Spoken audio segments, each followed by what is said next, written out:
नमस्कार दोस्तों, स्वागत है आपका आपके अपने यूट्यूब चैनल मन अप स्टोरीज में। दोस्तों, कहानी में अभी तक आपने देखा कि सीमा की मंगनी संदीप के साथ हो जाती है और सीमा बहुत खुश होती है। साथ ही साथ रीमा भी काफ़ी खुश थी।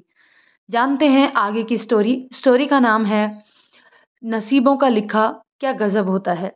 तो चलिए कहानी के इस पार्ट को शुरू करते हैं। हालांकि सीमा के घर वाले और ससुर दोनों ही साधारण तरीके से विवाह करना चाहते थे, पर संदीप के पिता का कहना था कि उनका इकलौता बेटा है और उसकी माँ के बहुत अरमान है, तो शादी पूरे रीति रिवाज और धूमधाम से होगी। आखिर सीमा भी एक मुखिया के घर की बहू बनेगी।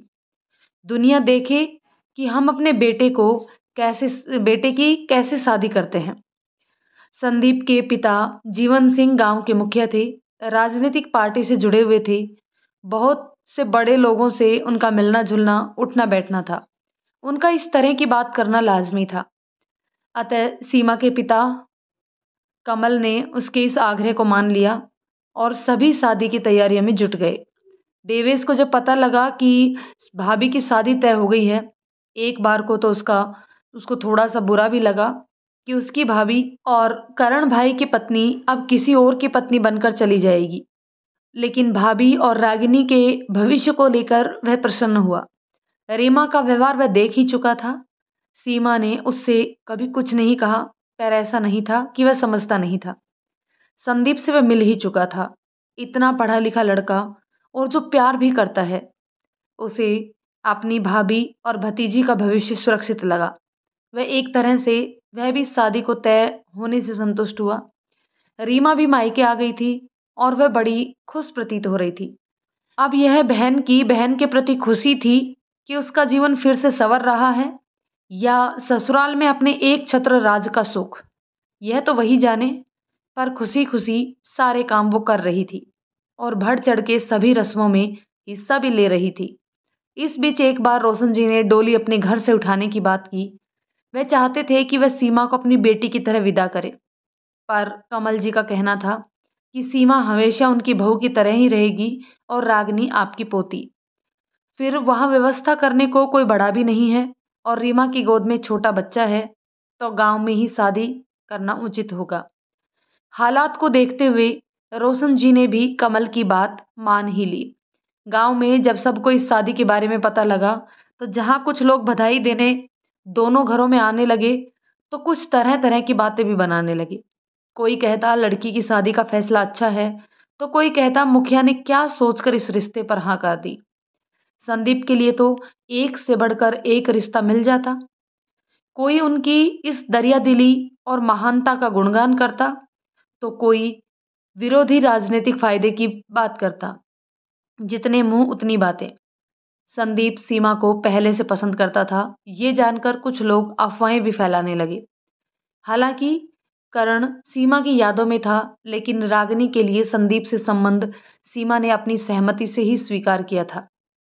रागिनी का संदीप से लगाव और संदीप का रागिनी के प्रति पितृवत प्रेम देखकर सीमा संतुष्ट और खुश थी कि आखिर उसको पापा का प्यार तो मिलेगा ही। दादा दादी और साथ में नाना नानी मामा मामी सभी की आंखों के सामने पड़ेगी, बढ़ेगी, पलेगी। बीच बीच में कांता और रीमा उसे संदीप का नाम लेकर छेड़ भी दिया करते। कांता जानती थी कि सीमा के लिए करण को भूल पाना इतना आसान नहीं, लेकिन फिर भी वो सीमा को संदीप के लिए सहज जीवन बसर करने के लिए तैयार करने की कोशिश कर रही थी। शादी गांव में ही थी, तो कोई जीवन सिंह की तरफ से तो कोई कमल की तरफ से शादी की तैयारियों में हाथ बटाने लग गया था। विधिवत तरीके से शादी की तिथि निकलवाने के बाद रीति रिवाज और रस्में भी शुरू हो गई थी। हल्दी मेहंदी की रस्में घर में ही प्रारंभ हो गई थी और मंगल गीत गाए जाने लगे। जिस दिन से संदीप ने उसको अंगूठी पहनाई थी, उसी दिन से सीमा ने भी उसे अपने पति के रूप में स्वीकार कर मन को मनाने की कोशिश शुरू कर दी थी। अकेले में वह करण को याद करती। तुम मुझे गलत तो नहीं समझ रहे हो ना करण? मैं तुम्हें भूली नहीं हूं, ना ही तुम्हें कभी भूल पाऊंगी।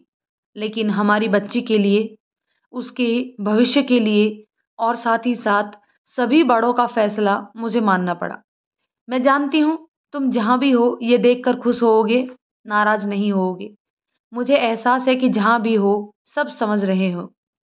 अगर मुझे देवेश का घर बिगड़ने का अंदेशा ना होता तो मैं कभी भी दूसरी शादी को राजी नहीं होती और सारा जीवन तुम्हारी यादों के सहारे पिताजी की सेवा करते हुए तुम्हारे घर में ही रहकर काट देती। करण की तस्वीर पर उसकी आंखों से निकले दो मोती चूम गए। तभी रीमा आ गई और उसने अपने आंसू पोंछ लिए। सीमा के हाथ में करण की तस्वीर थी। उसे रीमा ने देख लिया और सीमा की मन स्थिति समझ गई। जीजा जी की याद आ रही है जीजी। सीमा ने हाँ कहा और अपना हाँ में सिर हिलाया। वो तो हमेशा हमारे मन में हमारी यादों में रहेंगे, पर रागनी को भी पिता का प्यार चाहिए ना जीजी। और संदीप भैया जब तुम्हें प्यार करते हैं तो रागनी को भी बहुत प्यार करेंगी, देख लेना। अब आप उन्हें अपनाने के बारे में सोचिए, रीमा ने सीमा को सांत्वना देते हुए कहा। तुम ठीक कह रही हो, रागनी को पिता की छत्र छाया मिले, इसलिए तो मैं ये शादी के लिए तैयार हुई हूँ और मैं कोशिश भी कर रही हूँ कि संदीप को मैं मन से अपना मान सकूं। इधर संदीप के अरमानों को पंख लग गए थे। उसका ख्वाब जो सच हो रहा था। बचपन के दिनों से ही उसका साथ रहा और बढ़ती उम्र के साथ जिसको उसने इस कदर चाहा कि किसी और को चाह ही नहीं सका, आज वही उसकी जिंदगी में शामिल होने जा रही है। और वह दोस्त जो उसके दिल की हालत जानते थे, उसे छेड़कर मजे ले रहे थे। संदीप को छेड़छाड़ में भी एक अलग ही आनंद आ रहा था। अरे यार संदीप, अब तो हमारी डबल पार्टी बनती है ना? उसके बचपन के जिगरी दोस्त ने उसे छेड़ते हुए कहा। हाँ हाँ, क्यों नहीं, तेरे लिए तो रोज ही पार्टी हाजिर है भैया, संदीप मुस्कुराकर बोला। तभी शहर से उसका एक खास दोस्त आ गया। संदीप ने उसे गले लगाकर मिलकर उसका स्वागत किया। वैसे एक बात है, भगवान ने तेरी इस तपस्या का फल आखिर तुझे दे ही दिया, शहरी दोस्त ने बधाई देते हुए कहा। उसका दिल इस बात से प्रफुल्लित हो रहा था कि अब सीमा का प्रवेश उसके जीवन में होने वाला है, जबकि वह अपने जीवन को संवार, सफल और कैरियर भी बना चुका था। और इन सब के लिए वह मन ही मन सीमा को ही अपनी प्रेरणा मान रहा था, जिसके जाने की वजह से ही वह पढ़ाई के प्रति समर्पित हुआ। वरना उसके पिता तो उसे अपने साथ गांव ही रखना चाहते थे और राजनीति में आगे बढ़ाना चाहते थे। मन ही मन वह कल्पना कर रहा था कि वह सीमा को इतनी खुशियां देगा कि वह अपने सारे गम, सारे दर्द, सारी पीड़ा सब भूल जाएगी। जहां वह सीमा के बारे में अच्छा सोच रहा था, वहीं रीमा भी उसके ध्यान में आ गई। उसका मन वितृष्णा से भर जाता। वह सोचने लगा कि सीमा जैसी शक्ल सूरत होते हुए भी रीमा सीरत में कितनी अलग है। अच्छा रहा जो उसने उसको अपने दिल के करीब नहीं लिया। हालांकि सीमा की शक्ल से मिलते जुलते होने के कारण रीमा के प्रति भी उसके मन में कोमल भावनाएं जन्म लेने लगी थी। उसने मन ही मन ईश्वर का धन्यवाद किया। जो कुछ होता है अच्छे के लिए ही होता है। जो रीमा की शादी देवेश के साथ हो गई और अब वह सीमा के जीवन से दूर है, फिर उसका दिल दूसरी तरह सोचने लगा। अगर रीमा का व्यवहार अच्छा होता तो शायद उसकी दूसरी शादी की बात भी न हो पाती और फिर सीमा उसके जीवन में ना आ पाती। तो रीमा का व्यवहार उसके लिए तो सकारात्मक रहा और उसी की वजह से सीमा उसकी ज़िंदगी में आ रही है। आज संदीप के घर हल्दी की रस्म की तैयारी हो रही थी। घर में खूब चहल पहल थी, गाना बजाना हो रहा था। संदीप की माँ विमला बेटे की शादी की खुशी में फिर किसी घर में नाच रही थी। बाहर पांडाल में तख्त पर जीवन राम बिराजे हुए अपनी मूछों पर ताव दे रहे थे। उनके मुखिया होने के कारण गांव वाले भी अपनी नज़दीकियां दिखाने के लिए जोर शोर से वहां शादी में काम कर रहे थे। पीली साड़ी में सीमा खिली सरसों सी प्रफुल्लित नजर आ रही थी, जिस पर भरपूर यौवन आया हुआ था। हंसी ठिठोली के बीच सभी सखियां, सहेलियां और रिश्तेदार उसे हल्दी लगा रही थी।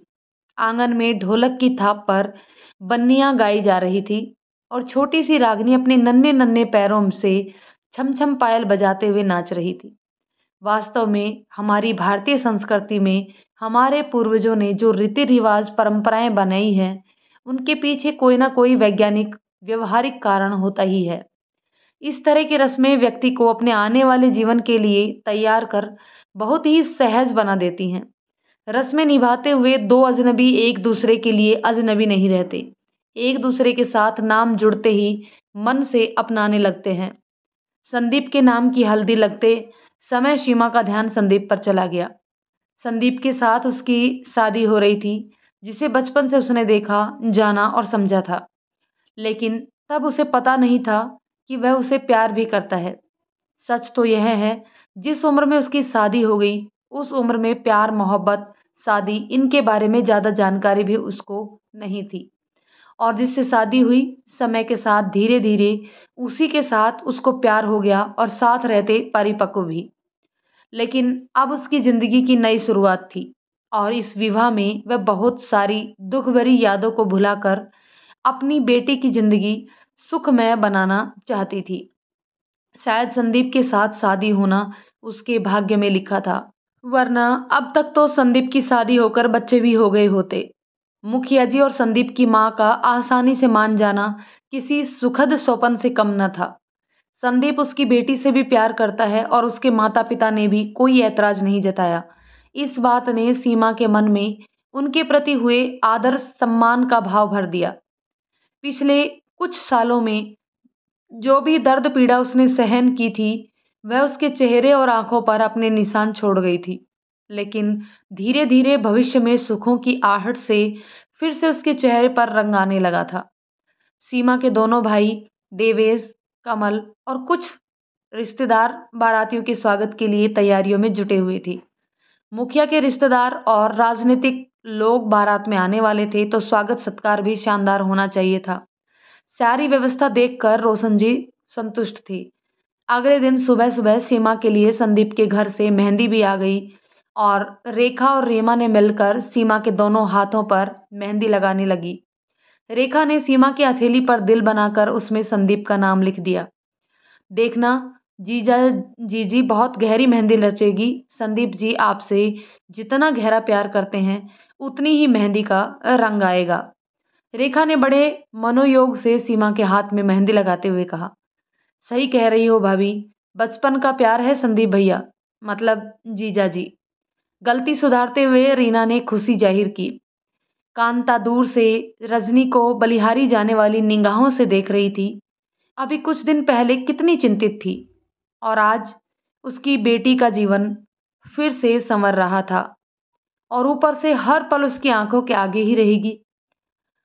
हे ईश्वर, तेरा लाख लाख धन्यवाद जो तूने मेरी बेटी के जीवन में संदीप जैसा प्यार करने वाला लड़का भेज दिया, जो उसकी बेटी को भी अपनाने को तैयार है। और उसके माँ बाप, उनका तो जितना भी शुक्रिया किया जाए उतना ही कम है। वरना कौन एक विधवा और एक बच्चे की माँ से अपने बेटे की शादी करता है। ऐसे महान विचार वाले संबंधियों का एहसान कैसे चुकाऊंगी। सारी जिंदगी उनके पैर धो धो कर पीऊं तो भी कम है। बारात आने का समय हो रहा था और सभी घर वाले बारात की अगवानी के लिए तैयार हो गए थे। बाहर खुले मैदान में पांडाल लगा हुआ था। बारात के बैठने की व्यवस्था थी। दो व्यक्ति गुलाब की पंखड़ियों से भरी परात लिए और दो व्यक्ति गेंदे के फूलों की माला लेकर खड़े हुए थे कि जैसे ही बारात आएगी वे माला पहनाकर और फूल बरसाकर स्वागत करेंगे।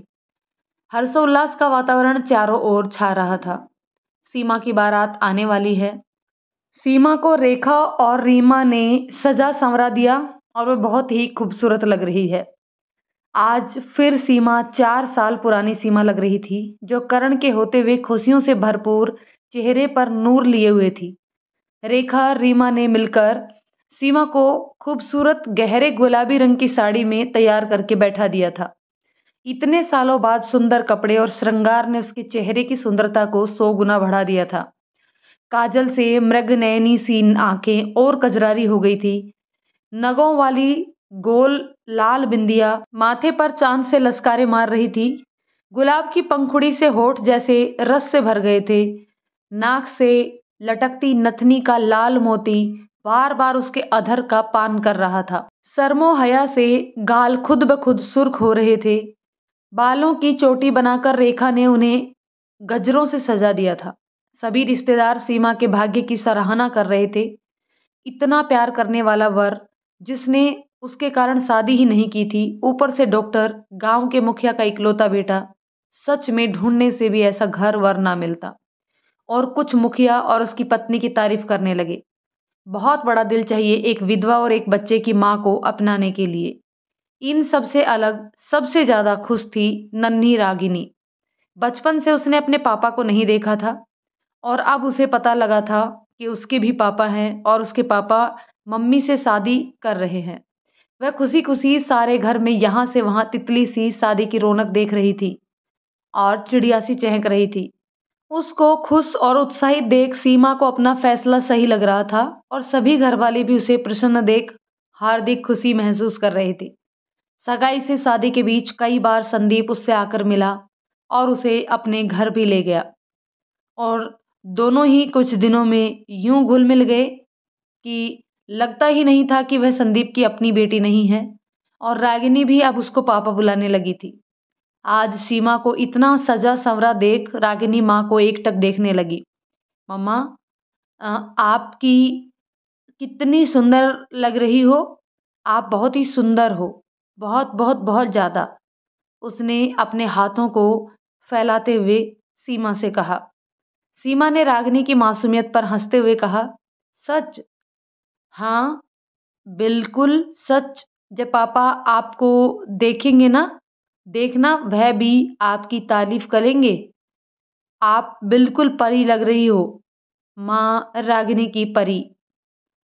मम्मा, उसके मुंह से सुनकर ऐसी बातें सुनकर सीमा के चेहरे पर मुस्कुराहट फैल गई। उसका सुंदर मुखड़ा बेटी की प्यारी प्यारी बातों से और निखर गया।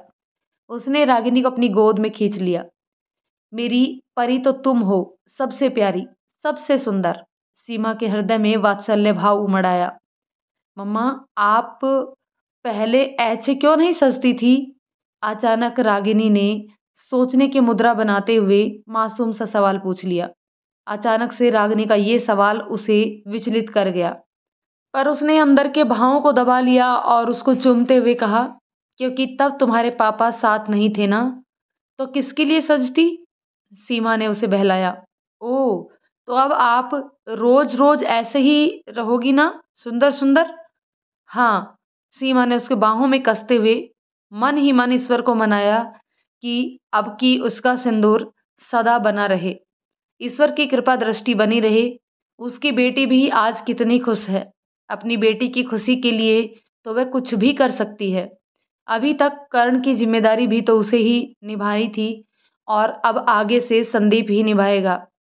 ये सोचते हुए सीमा संदीप की अच्छाई पर मन ही मन मोहित होने लगी, या कहो कि संदीप के सच्चे प्यार ने उसके दिल को छू लिया था। क्या कोई किसी को इस तरह इस हद तक प्यार कर सकता है? वास्तव में संदीप बहुत अच्छा है। उसने कितनी आसानी से उसे अपनाने का फैसला कर लिया और रागिनी को कितनी अच्छी तरह से कुछ ही दिनों में अपना बना लिया। बाप बेटी का रिश्ता पति पत्नी का रिश्ता बनने से पहले ही प्रगाढ़ हो चुका था। यही तो उसकी कामना थी। बाहर बारात दरवाजे पर आ गई थी। कमल और रोशन जी ने अपने भाई स्वजनों के साथ आगे बढ़कर फूल मालाओं और फूलों की बरसात से मुखिया जी और उसके रिश्तेदारों का स्वागत किया। सब आपस में गले मिले और बधाइयां दी। सीमा के भाइयों ने संदीप को घोड़े से उतारा। पंडित जी ने गणेश पूजा संपन्न कराई और फिर कांता ने आगे बढ़कर संदीप का टीका कर आरती उतारी और मुंह जुठलाकर द्वारचार की रस्में पूरी की। इस दौरान बारात में आए हुए बड़े बुजुर्ग खाने की ओर बढ़ गए तो नवयुवक बैंड बाजों पर डांस करने लगे। आखिर इतने इंतजार के बाद उनके दोस्त भाई की शादी हुई थी। तभी गाना बजने लगा, फिजाओ रागनी गाओ, मेरा महबूब आया है, बहारो फूल बरसाओ, मेरा महबूब आया है, मेरा महबूब आया है। अब रीमा रेखा सीमा को जयमाला के लिए लेकर चली।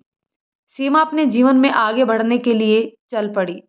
दरवाजे पर जब सीमा पहुंची तभी अपने दोस्तों के साथ संदीप आगे बढ़ा। उसने उसको देखा तो देखता ही रह गया, जैसे पूनम का चांद सामने आ गया। हालांकि सीमा शुरू से ही बला की खूबसूरत थी और संदीप उसकी खूबसूरती पर मर मिटा था, लेकिन आज जो रूप निखर कर आया था उसका, दुल्हन के वेश में उसे देखकर संदीप एकटक देखता रह गया। तभी उसके दोस्तों ने उसको कोहनी मारी, चल अब आगे बढ़, क्या देखता ही रहेगा। हाँ।